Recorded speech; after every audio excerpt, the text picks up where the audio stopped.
Porsches are a product of their environment. I think a Porsche was developed in Germany. In the early days, of course, it was in Austria. When you think back of the Großglockner Pass and Katschbrück Pass, where they were always testing their cars, and then Stuttgart, you know what roads are like here in Stuttgart. They're really nice, twisty and curvy roads. In the US, it's a little bit different. California, in general, is very important for Porsche as a brand because we have a lot of customers there.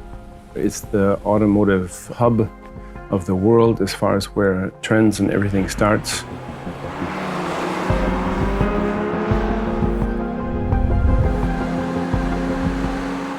You just go there and you automatically absorb that kind of culture, and it comes out in your work.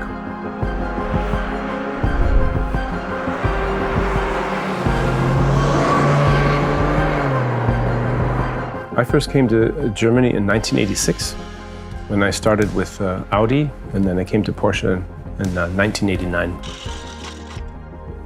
Well, at the beginning of the Boxster's design development, there were other designers involved too, and I was mostly focused on the show car. Normally, when you design a car, it's very kind of a analog thing with X, Y, and Z coordinates, and you place them in space on a wall. And you take templates off of that, and those templates are given to the modeler, and he holds it on the model and tries to fill up the clay to meet that line.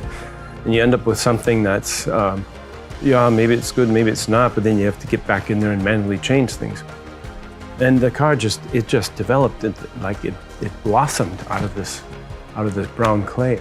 It was a really unforgettable experience back then.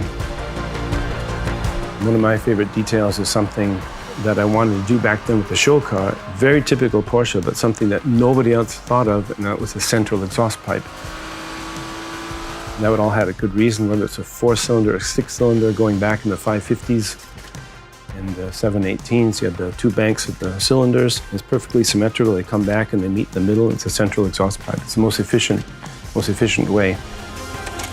But it's something different, has a historical reference, and it just looked cool.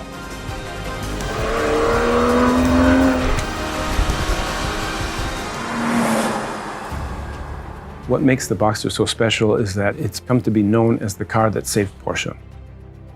Yeah, the state of Porsche when I first arrived was actually very dire. There was nothing going on.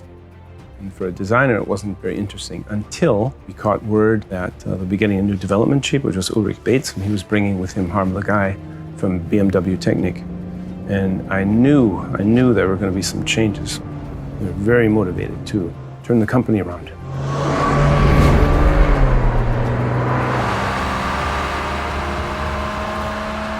Upon completion of the Boxster show car, right before Christmas of 1992, basically we had a really good feeling about it. But nevertheless, for me personally, and I think with all the other people involved, there was a lot on your shoulders. You had the feeling that the success of this car will reflect on the success of the company. When it was first shown and unveiled, all those fears were completely dissolved.